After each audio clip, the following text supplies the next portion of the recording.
And we're back for our last session for today. Last and best. Last and best session for today. Guys, before we forget, we should just give a super shout out to the MVPs answering all those great questions. Thank you. Hoo-ha. Yeah. Thank you. Again, just representative example of the awesome PowerShell community. Join, be part of the PowerShell community. Yep. Let's go. And so, guys, what we're going to do is, this is kind of a warm-up for what we're going to do on August 1st, where we go through all the details in this. This is more than just a warm-up, though. You can start immediately using this today. I like to refer to this as immediately effective. And so let's start off with, though, thank God you're not physically in this room, because what I'm about to show you, I've actually had people threaten to hit me.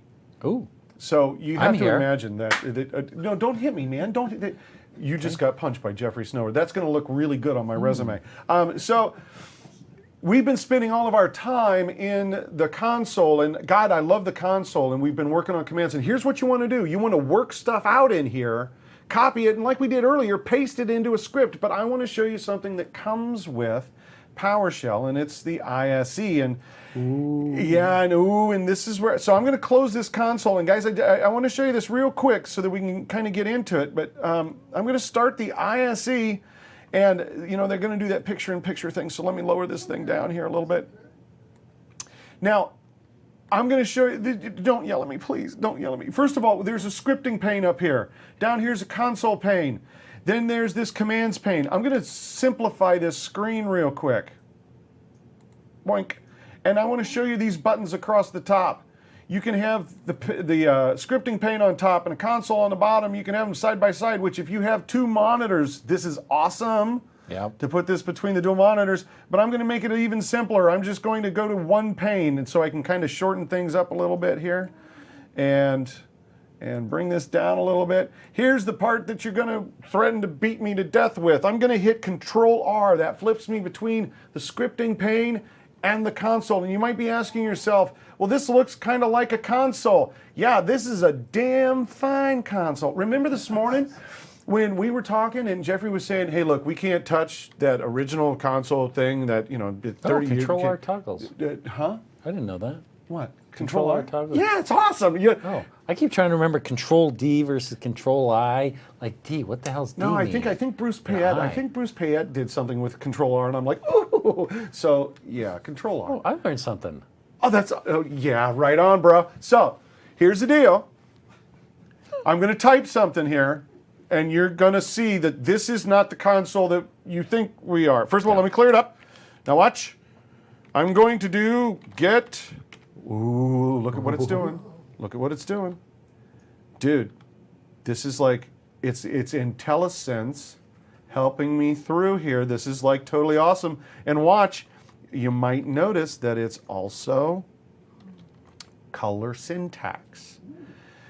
So here's the deal, and we're going to ask Jeffrey about this because this is the coolest thing in the world. You've got a console that has color syntax coding, which helps a lot when you're typing to see if you're typing in error, and it's got this help flying at me as I'm typing. Is this your solution to the console going forward? Because this makes it a lot easier. Yeah, right. Spend a couple hours with this and stop asking me about improving the console. That's which is what the thing was this morning is don't ask about improving the console because they're doing it right now, and this is the way to do it. So let's use this console and let's take a command here. Let's do a get WMI object. Yeah, it's okay. It's okay. Well, it'll all be good. Win32 _ logical disk. I just want to show you, I want to get something to work, and I'm going to type something in you probably haven't seen before. You will, but and I'm going to do device, filter on device, ID equals C. I want you to see what it gives me as an output. Well, absolutely nothing because I screwed up the filter. And so what this command now gives me is, it gives me some useful information. It's giving me, I'm having a scroll issue here, hang on.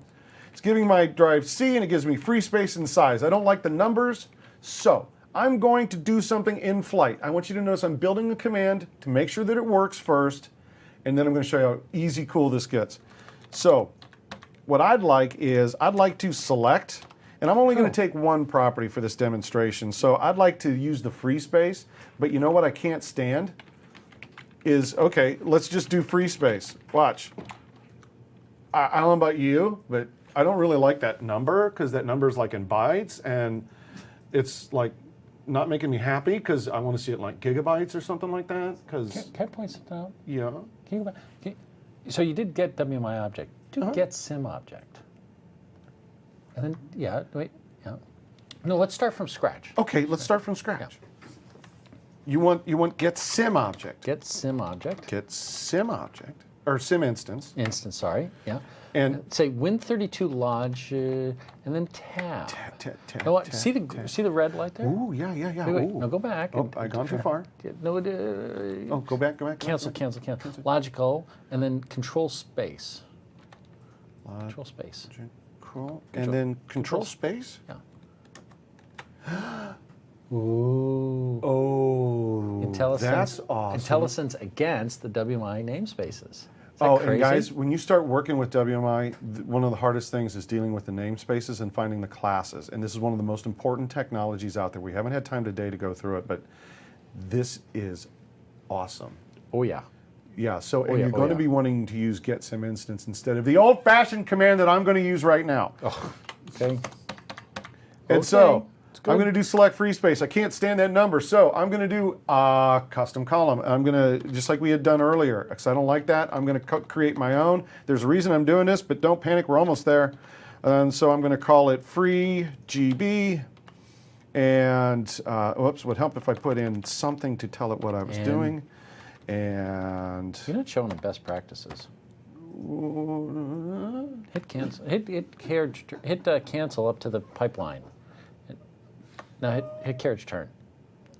Oh well, but it, it doesn't do that in the ISE. It does it only in the console. I know what you. So here's what Jeffrey is saying, and I'll show it to you in there, in here. So because I want you to see this, because you guys, this will actually be really interesting. I want you to see that. Watch. So I'm doing this long line here. Get WMI object Win32 underscore logical disk filter, and device ID equals C colon. And guys, here's the thing: is that I want to. That's great and that's fine. That's dandy, but I'm going to start typing this long command that's going to be wrapping around. A really great way to work at the console is to realize that there are certain things that automatically give us line continuation, the pipeline being one of them. Watch what happens here when I strike enter after the pipeline. See these things? This means, I'm not sure, but it means we get it. You're still on the same line. Just keep typing. So from here, I can do my select. It becomes easier to read and it's easier to edit when you're doing stuff in real time. Select, and I'll do my at n equals free GB. And whoops, it's late in the day. XE equals and I'm going to take the current object across the pipeline. I'm going to grab its free space, and I want to see it in gigabytes. So I'm going to divide it by 1 GB. We have these built-in things to help us with math because I'm not good at math, so these help me with math. And so the number looks, strike enter on this line, number looks better, but I'd like it all rounded up, so I'm just going to do this as an integer real quick. Now, I'm going to do it as an integer real quick, but it's going to yell at me because I didn't run both lines. So let me do this. Sorry. No, that's fine, that's fine. And so as int, and oops, now I screwed something up. Brackets. Hang on, brackets. I forgot the brackets. I'll get you a good line of code. Don't panic, this is all in the slides too, so if I fail to type, boom. So I've got a nice line now. I've got something that's giving me information that I want. It's pretty cool, got it all worked out. What I'm gonna do is cut and paste. Now from here, you know, cut and paste is kind of hard to do, but if you did this over here, cut and paste is really easy to do because, you know, what's funny is they figured out how to use things like, oh, let's see, and this old technology called Control-C, Control-V. So I'm going to say Control-C. I'm going to hit Control-R to flip the screens. I'm going to Control-V. Oh, yeah, baby. Now I've got my line. Now we're going to start having some fun because we're going to save this as a script right now. File, save as. We'll save it here in my scripts folder. We're going to save it as, well, we did I love you. Let's do this as, let's just call it diskinfo.ps1. And I can run it from right here. If I run it, boom, shows me a result. It helps if I clear the screen and everything else I typed, but I can run it, boink, and it shows me the results. I'm going to hit Control R. Everything's good. Now we want to start adding stuff to this. So let's make this a little better. First of all, you know, this is a nice script and all this, but if I give it to somebody else, all it's doing right now is getting information off the C drive on the local machine. That's not cool. I want it to be able to get it from whatever computer I want it to get it from. Now I could sit here and hard code this.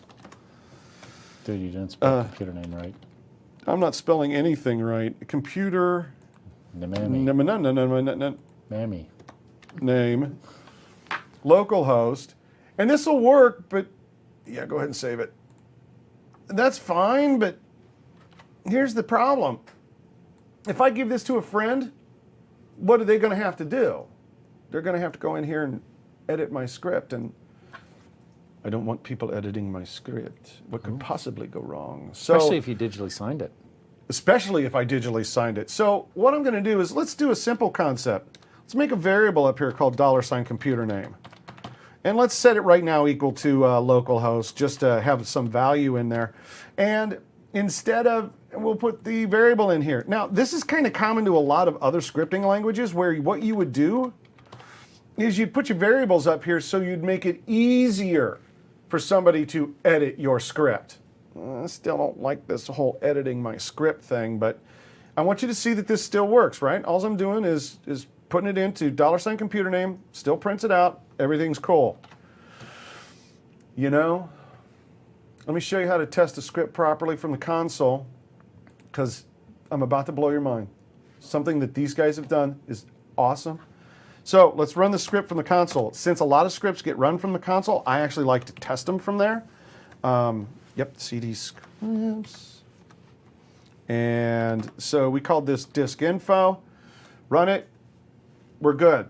Happy, happy. Happy, happy, but you know what? I've been learning PowerShell, and as an administrator, this isn't exactly what I expect. I don't want to go in and edit computer name. No, when we have commandlets and stuff, we get parameters that we can adjust. So, you know what would be really cool, I think? I think it'd be really cool if there's this special keyword called param.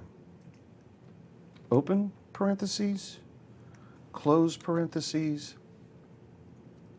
indent so that Jeffrey loves you. That's right. Make it look pretty. I want you guys to notice something. I'm going to save this. So I'm going to hit Control S and save it. I'm going to go back to my PowerShell console. And watch this. I'm going to clear the screen. .diskinfo dash. Oh. I just made a parameter. Ooh. It was so easy to make a parameter. So now I can type in any computer I want. Now, I'm not selecting out a computer name, which we will fix, but I want you to kind of get the concept of, I just put a variable in there. Matter of fact, let's do another one. Let's just call it bogus. Just so you can see, I'm going to go back here. Watch, watch, watch, watch. This is so cool. Let's do it. Ooh. I'm making parameters on the fly for whatever I need. This is becoming what's called a parameterized script. And what you're getting is it's starting to kind of smell, look, and feel more like a commandlet, and it's making my life a little bit easier. I'm liking this. So let's try this. There's another thing that would be really nice is if for an instance at least, get help.diskinfo. Yep.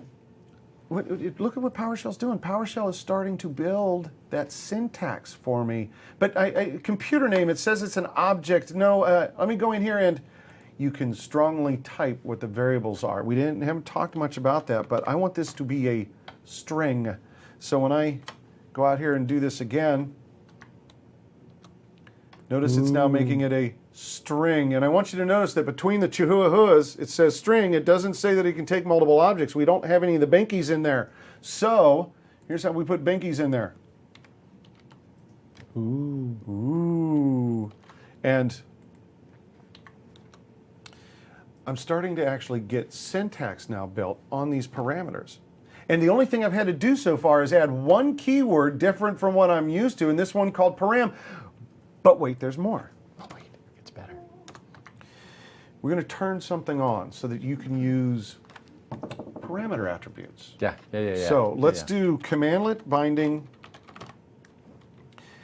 This turns on something called parameter attributes. And here's the thing. I don't really want to have local host in here. What I want to do, what do you want me to do? What? Just hit save. Just hit save, yeah. And now do get help. Okay, oh, I see what you, okay, now. What? He added one line of code. One line? One line of code, and watch what happens. What? Well, that wasn't Did you very. save it? Did I save it? I think I saved it. Oh, well, we got common parameters, so yeah, it did it. Okay. We just need to do the, so we got common parameters. So this is actually making the syntax full. Watch. So commandlet binding will let us use something called parameter attributes, things like making things mandatory. Let me show you an example. I'm going to get rid of this default.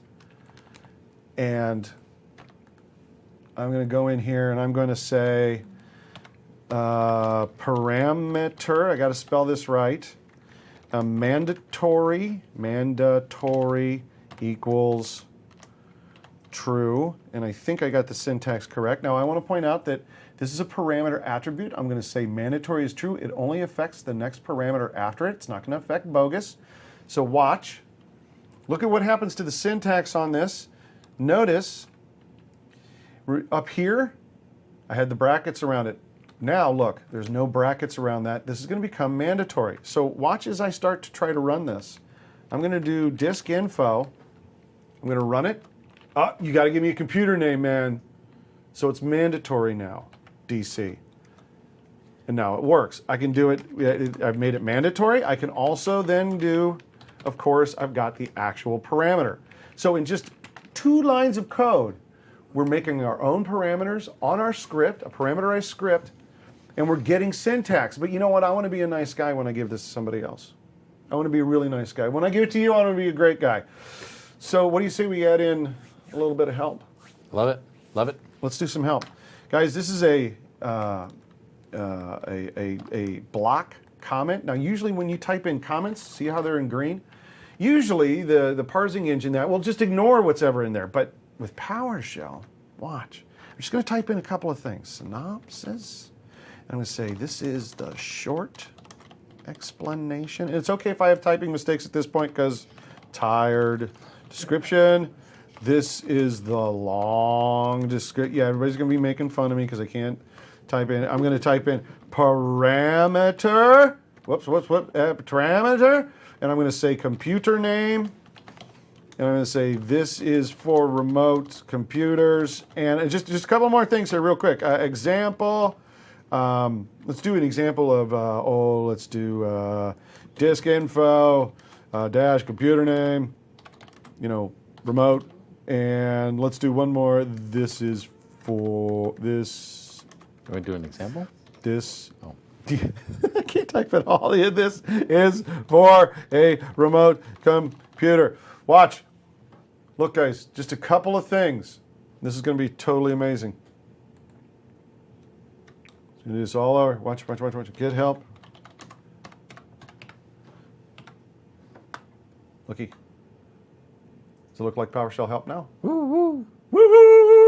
So I've got name, synopsis. Look, it's building the syntax. I got description, but wait, that's the short help. Watch. Full. Oh, now look what PowerShell's built for me. It shows me the parameters, the parameter definitions. I've got an example down here for crying out loud. This is what I want. I want to give this to somebody else that works with PowerShell because this is what they expect. Oh. This is making me so happy. Now, can I just point something out? Yes, absolutely. I can never remember any of this. I can't remember any of this either. Well, you did. Well, that's pretty good. Well, I can't do that. So show them the amazing Control-J. So, guys, I'm going to hit. That's the only way I can deal with it. And here's the thing. And when we come back on August 1st, this is going to become one of your best friends. Yeah. So I'm going to start a new tab. Just say I'm going to hit Control-J. It's going to bring up snippets. Now, I want to point something out. I'm not quite done with this demonstration yet. But these snippets, look at this, commandlet snippet. It gives you the basics of putting this together. And the advanced one, the complete one, is super rockin' cool. Yeah. But we've got comment blocks, and we've got some of the constructs and the loops that we're going to be using on August 1st that you'll be able to work with to help you build this. So you could actually pick a snippet, and look, it auto-creates all these possibilities for you. And oh, look, see, all you got to do now is just go in and... And so if you are a deeply flawed human like me and cannot smell synopsis, Control J. Yeah, this is what my problem is. So you can use this as a template and to fill it out. But wait, there's more. We're not done yet, because here's the deal. This is nice. This is a parameterized script, and you can do a lot of powerful things with parameterized scripts. But you know, I want to take this to the next level just a little bit more so you can get an idea of where we're going to go on August 1st. Take it to 11. Take it to 11. My app goes to 11. It does. So we're gonna crank this bad boy up because my ISE goes to 11. Save script. No, let's do this. So that you can see the typing, what I'm going to do is I'm going to remove the help for it right now. Okay, so don't freak out on me. I'm just going to remove. Why are you doing that? Well, because I want him to. Oh, I guess I can just scroll. Yeah, let's No, do no, this. no. Click the button. Oh, click the button. Just Collapse. Yeah. Oh, Because ISE goes to 11, dude. Because ISE goes to 11. So here we go. Guys, right now we're running this like a script. I don't know about you, but we ain't done this all day long. We haven't typed in and run this script. What we've been doing is we've been running things like verb dash noun, verb dash noun. God, I'd like to do the same thing too, if only I knew how. Well, here's how. I'm going to add one more keyword to your day of fun. Function. You need to give it a name. Now we're going to give it a proper name. Verb dash noun. Don't do this. Gimme dash stuff. No, gimme is not on the approved verb list, so knock it off with making up your own verbs. There's, and everybody, you got to do it at least once, right? But here we're going to do get dash, and we're just going to call it disk info. Now, the function, it has an open squiggly, and then when you're done with your code, all the way at the end. But wait, show them. We're going to do ISE later. We're going to do what? We're going to talk about ISE a lot next time. Yeah, oh yeah. Well, what do you want them to see? Get rid of the last squiggle. The last squiggle? Yeah, get rid of that. Get rid of the last squiggle. Yeah. Okay, see the first squiggle? See that squiggle? See the red? Oh, yeah. Missing closing squiggle. So it's trying to help us understand where we're making mistakes. Isn't that cool? So you see that little squiggle. It's actually pretty useful. And you guys see on the screen the little red squiggly that Jeffrey's talking about is this one right here. And so if you leave your mouse over it, it tells you, hey, you're missing something here, bro. And in this case, dude. And so we're missing that bottom squiggly. Now, you're only going to like 2. Yeah, that's exactly. So I'm going to indent this so that it's easier to read. So you can see that I have a function. Now, don't do what I'm about to do, because this is just, I'm going to show you something much cooler than this. I'm going to save this. And I want to show you, here's one of the interesting things. I'd like to run that script and then use that function. Well, here's the challenging thing. Watch, if I run disk info and I hit enter, what happens when you run a script is the script runs, it executes, and then everything is discarded out of memory. This is a good thing. But here's the problem. I just ran a script and it has a function called getDiskInfo. So what happened is the script just ran, it just made this function up in memory for me, and when the script ended, it just killed it.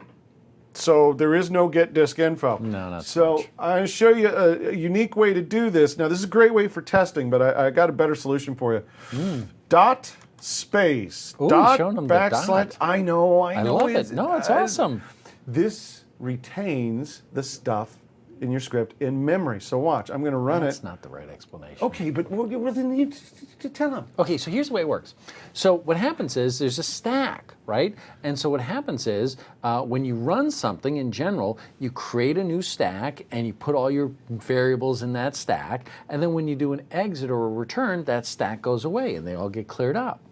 When you dot something, what happens is it doesn't create a new stack. It runs it in the current stack. So any new variables or anything that gets created, they get created here. When you exit, you just exit, but they stick around. But they stick around. Yeah. So it's called dot sourcing. You Unix guys will like cotton right onto this. This is dot sourcing. But isn't that what I said? Only not nearly as well as you said it. Okay. Okay, so watch, get disk. Watch, I'm going to hit tab completion at this point. Get disk image, get disk. Hey, tab completion. Looks like a commandlet. Looky. Computer name DC. Oh, we are rock and roll. Okay. I don't like having to do this dot source stuff. Boy, did you know when you hit that commandlet? Wait, do it again. Do it again. Up arrow. Up arrow. Dash. O. Tab. Ooh. Out variable. Out variable. So let's A. What do you want to call it? A? Hey, everything's A. Everything's A. Now $A. Now $A. So now Yeah. you guys see that it just sent it out to the variable. It's some of those common parameters that we can use. So now we've got this stuffed into a variable. It's awesome. So what that meant was when you put that commandlet binding there, it said common parameters. There's a bunch of common parameters, and these are functions. Just by putting that one thing in, you say, hey, PowerShell engine, could you do some work for me? Could you give them output variable, and then could you do error action and error variable and warning action and warning variable? All really cool stuff. Well, let's take this one step further, and you can certainly throw stuff into this, but guys, this is going to be the meat of what we do on August 1st. Yeah. And that's, this is nice, but this isn't something quite yet what we refer to as an advanced function, although it's getting there.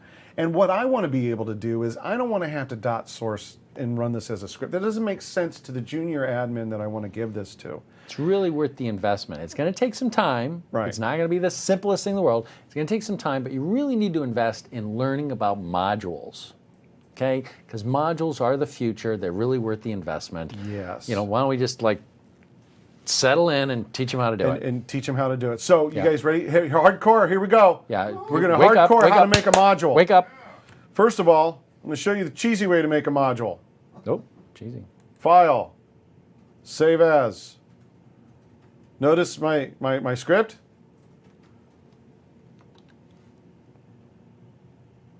That's it. That's it. That's it. That's how you make a module. PSM1. Watch. What?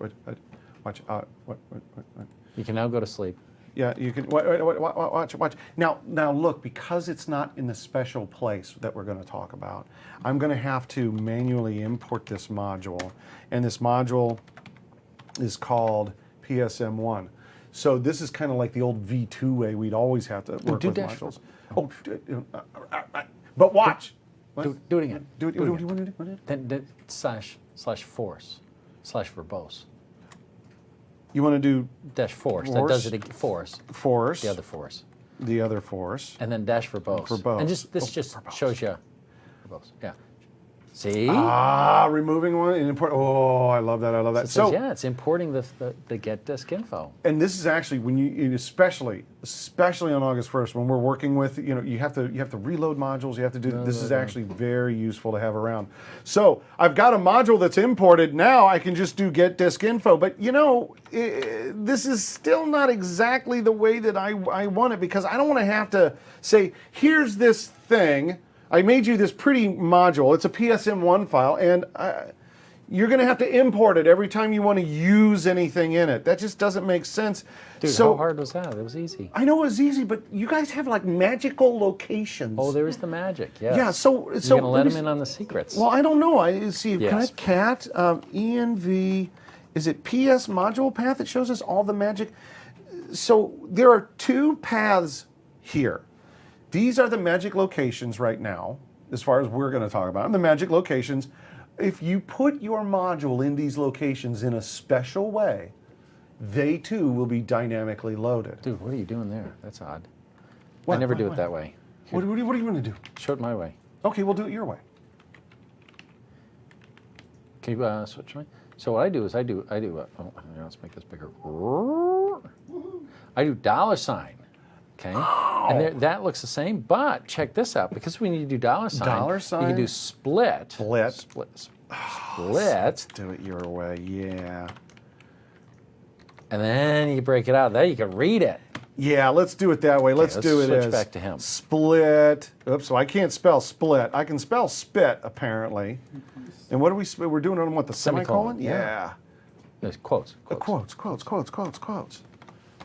Ah. Oh, Yeah, now we see? can read the two paths. This Yeah, makes a lot. much better. So here's the first path that I want you guys to take notice of. This is the path, and I'm going to show this to you graphically for a second, just so you can kind of see this. I'm going to go out.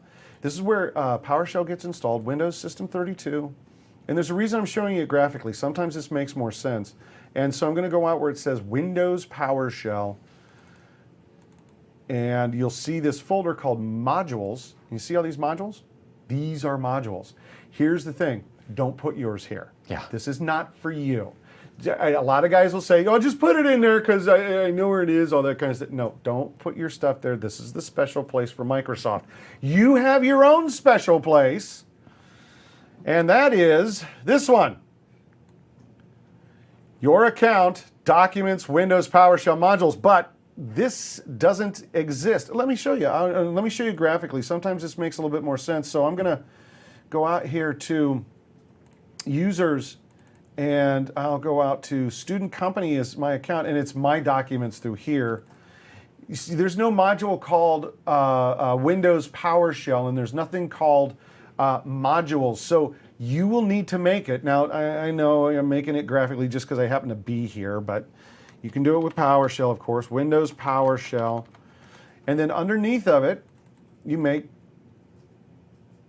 It would have been faster if I'd done it in PowerShell. Yeah, oh my God, what the easier. hell's the matter with me? So, modules. Because now you're going to have to type it right. Now I'm going to have to type it right. Now here's the thing, and this is very, very important. The name of your module, you know the thing I call diskinfo.psm1, needs to be the name of the folder that you're going to create here. They need to match. So I'm going to say new folder, and I'm going to say disk info.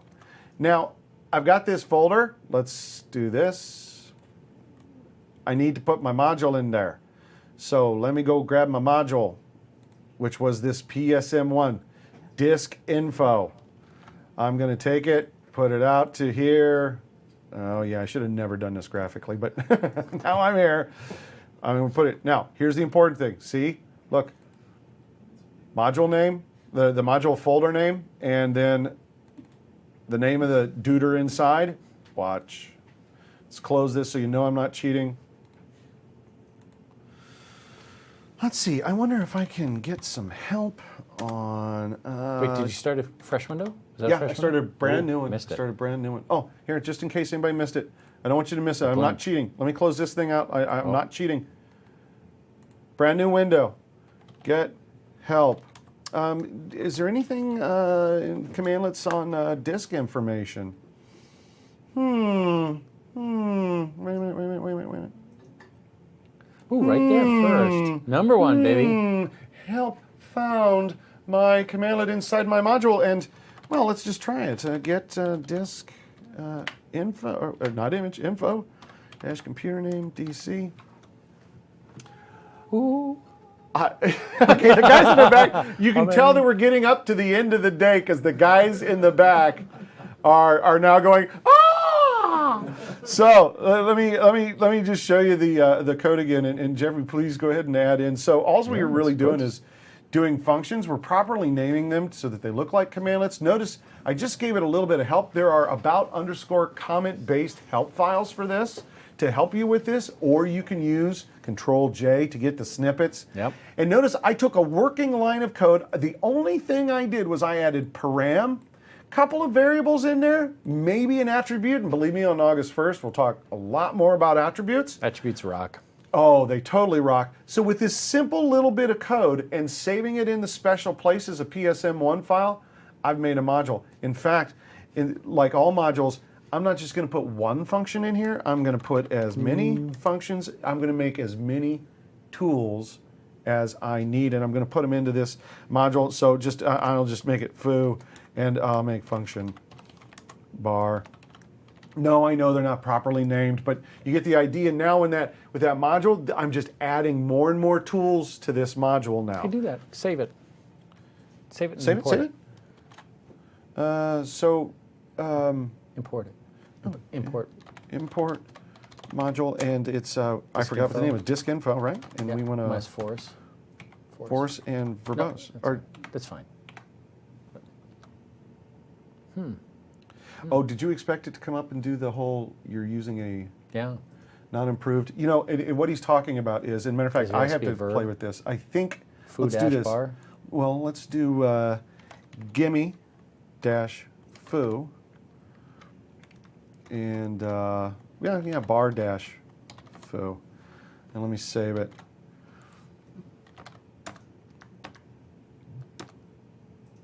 Oh, you know, it's the force. That's the problem. Oh, it's the force that's doing it. So remove it. Remove it. So remove module. Remove module. By the way, so force basically says, you're telling us we know what you're doing. Ignore all the errors. Just do what I told you to do. Dang it. So what happens if you don't type force? And this is actually disk info. Oh, dude, I don't know why it's not saying it. Okay, I don't know why it's not saying, but here's what usually happens. If you use an unapproved verb, it comes up and it says in yellow, knock it off. Stop using unapproved verbs. Don't be a dope. Don't be a dope, so use approved verbs. And what are we doing on this? I see something up, it gives us, they were trying to, you guys don't understand what's up on the teleprompters in here right now. The guys, the production team, was trying to be effing funny. They didn't use an appropriate verb. And so, first of all, here's what they typed in so you all can see it. They said, $ mention this, pipe to, and I can't even read what character they're using. Is that star? This is, were you guys Asterisk. up on site? And then, was it a squiggly? A squiggly, it gives us good feedback in squeeze. This is. Have you guys been awake at all today? This is the crappiest PowerShell I have ever seen. This is remarkable.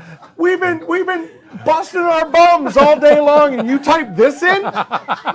Please, one of the MVPs in the forums, somebody, you don't even have to be an MVP, you take this and show them how it really should be done in the Cliff Note version. Yeah, but the are point you guys is, good at AV? I thought we had a Google hunting moment there. Not so much. Yeah, So, good I at guess- AV? That's good. Yeah, Keep you doing got that. stay in AV. Keep doing that. What I think they're trying to say is that there's a poll up. Am I correct? There's a poll up, and it's a real important poll. So make sure you do the poll up on the site because the feedback for this session is very important. As a matter of fact, we're starting to get kind of towards the end of what we've done for the day. But your feedback on the session is very important. Just so that you know, we're going to dive deep, and we're going to do it in a day. So it's going to be definitely a day of chewy stuff into tool making, basically making tools. You're going to show the different kind of parameter attributes, more about the help, how to see. We've only scratched the surface. Our commandlet right now doesn't accept pipeline input. It's not making changes, so we're not supporting what if and confirm. And you know, we might want to make our own views. There's so many things that we're going to want to do. So we've actually still got a lot of work to do. We're just not going to do much more of it today. So before we do a review, is there anything you want to add to the stuff that we've done today? Is it tell anybody? No, I think we've been having fun. We walked through a bunch of stuff, ton more. But again, the key things I want you guys to walk away with are this spirit of exploration, right? Go explore the help, explore the help. You explore the help, explore the forums, go out on the internet, try some things. And when you get confused, ask questions. Do not be embarrassed. Do not sit there and say, oh, that's a dumb question. No. Ask that question. You have a great community that will give you help. And just hopefully you've seen the sense of fun. There's just an incredible amount of power in PowerShell, and it's fun to do this exploration. By the way, and it's safe too, because you go and you have the minus what if and the confirm and verbose. So it's you can explore and you can have fun and do it safely. And do it safely. And notice that we've been having a lot of fun today because it's been a joy for the two of us to be able to spend the day talking with everybody about PowerShell, because it is just a lot of fun, especially when you get past some of the learning curve stuff. So we did get help, and the amazing discoverability of Get Help, of finding commandlets, regardless of what product that you're working with, it'll find it for you. And then you can go into the help files, the examples, the syntax that's in there, the definitions of the parameters. So Get Help is definitely #1 tool. Something you definitely want to get good at, though, is that middle piece we did just after the meal break of understanding the pipeline and how the pipeline works. Because if you can't figure out how to get two commandlets to work together, you're just not going to have a lot of fun. That's so very important. So remember, Don Jones has a great book on Learn Windows PowerShell in a Month of Lunches. It's chapter 9. I know it sounds like I'm trying to sell a book. I just want you to have more resource information on working through that. And go out to the forums on PowerShell.org and ask about that. Also, the thing that really changes, and I have to say, understanding the pipeline, that made a huge difference for me. When V2 shipped and remoting, that's what changed administration for me, and it's changed it forever. The remoting, being able to hit multiple machines, being able to do multiple things at once, being able to put those into scripts. Has really made a huge difference. So that's the stuff everybody, PowerShell's running all of our websites, all of our big internet sites, and that's why. Because I got a gazillion of these things, how am I going to do things? How am I going to do things? And I think you guys have seen today a great example that PowerShell, you can learn it. You've learned a lot of it today. And oh, you know what I didn't tell them about? What did you tell them? Our sacred vow. The sacred vow. So here's the sacred vow, the whole story behind the sacred vow. The sacred vow is basically the story that says, hey, you're IT pros, your hair's on fire. The last thing in the world, we know, the last thing in the world you want to do is take your time to go learn a new tool. And yet here I am, and I'm sitting here asking you to learn this new tool. And why? And the answer is because it's going to help you. And there's a set of things that you have to learn. You have to learn the verbs, you have to learn the syntax, you have to learn the pipeline, and you have to learn how to do things, how to explore, etc. But my sacred vow to you is that if you learn those things, I'm going to do everything in my power to reuse those words, those concepts, those techniques over and over and over and over again, so that your investment in learning is the best payback, the best investment you ever made. Now let me get concrete about what that means. When we decided, hey, we need to support workflow, the original design for workflow was this very unusual thing. Oh, you got some weird syntax for workflow steps and workflow sequences and all that. I said, guys, whack, you forgot our sacred vow. Our sacred vow is they've already learned PowerShell. Use that over and over and over again. So now when we teach you about workflow, what you're going to see is you just type, instead of function, foo, you type workflow, foo. And then you write PowerShell. And the difference is that now it looks just like PowerShell, except it's got very different semantics. It isn't run by the traditional PowerShell engine. We take that PowerShell syntax and we transcode it into a Windows workflow object graph, and we give it to the Windows workflow engine to execute, its execution engine. But your experience looks just like PowerShell, even though underneath the covers, it's very, very different. Why? Because of our sacred vow. You learn this stuff, and we're going to do it over and over and over again. Use those techniques over and over and over again. You learn how to manage Exchange, you're going to be able to manage Link.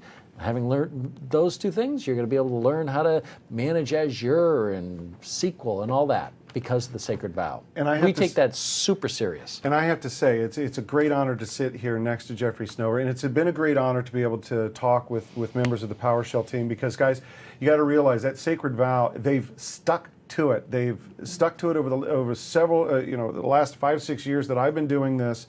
There's one guarantee that I've always had, and that's, if I'm going to take the investment to learn this, they're not going to screw me on the back end by suddenly ripping everything out, replacing it, and totally changing everything. Nope. I'm going to get commandlets. I'm going to get parameters. I've got a scripting environment that makes sense, that's stable, that's being moved forward. It's always going to be improved, but I know exactly what to expect. And I know what to expect when I go to Active Directory, to manage Exchange, to manage whatever.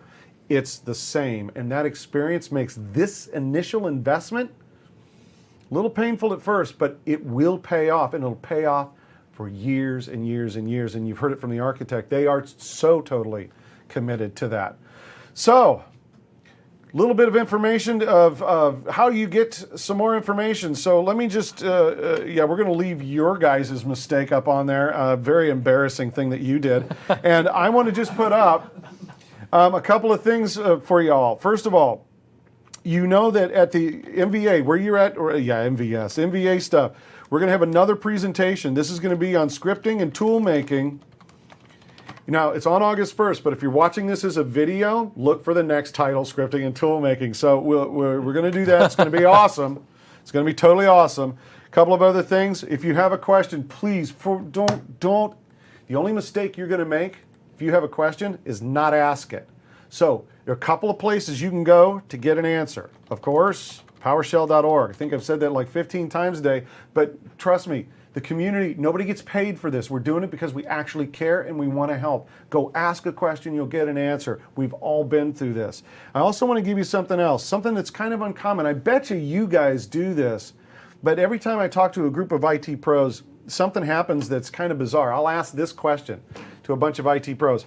How many of you use Twitter? And everybody will go like this. That's not the correct answer. Knock it off.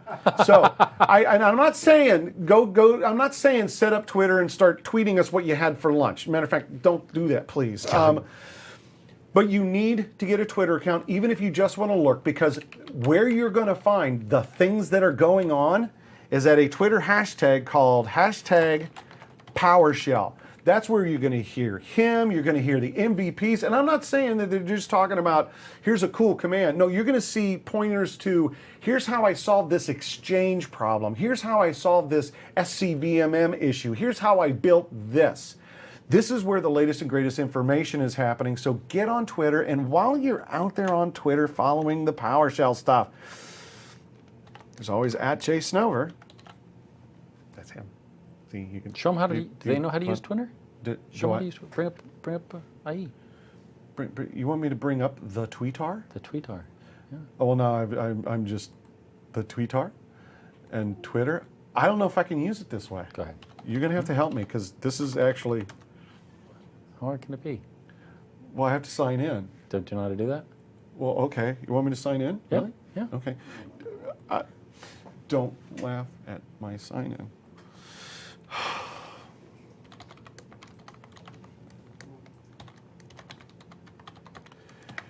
It is what it is, guys. It just is what it is.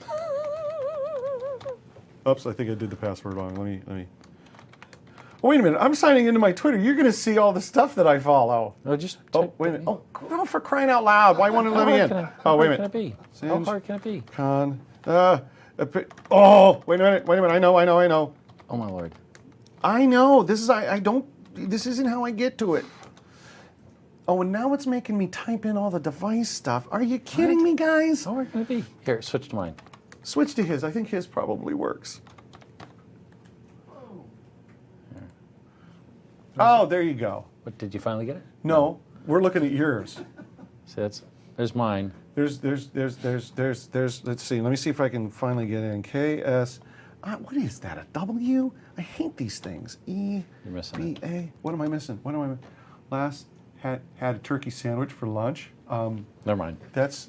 I can't get signed into Twitter's mine. awesome. So yeah. Twitter's awesome. So you're gonna want to follow. So here's the thing. Even if you can't get a hold of Twitter, like obviously can't even use Twitter, but can use PowerShell. So clearly, did you guys see the problem I had with the internet today? And he had to teach me. Was it the host file? Yeah, Etsy hosts. Exactly. Hosts. So if you can't use Twitter, doesn't mean you can't use PowerShell. That's right. So use PowerShell. So, ladies and gentlemen, on behalf of the folks at MVA and of myself, I'd like to thank you for attending this full day session. And I would really, sir, like to thank you for spending the entire day. It's been such a great fun. It's been a blast. I had a great time with you, and I had a great time with you. Don't you guys forget? Remember, fill out those polls. We really do. Microsoft really pays attention to that stuff. I know everywhere you go, they're like, oh yeah, fill out the poll. No. We pay attention to that stuff. If I get a bad mark, they'll fire me. So please. Just saying. Well, fill out the poll. It's been a true honor to be able to. Yeah, exactly. It's been a true honor to have the actual architect, distinguished engineer Jeffrey Snover, to be able to sit down and talk with us about PowerShell. God knows I've learned a lot, and now I have to go and study because now I've learned more and I have to study. Thank you, sir. This has been wonderful. Thanks a lot. Great. Thanks a lot, guys, and thanks for joining us. We're going to see you at the next one, Scripting and Tool Making.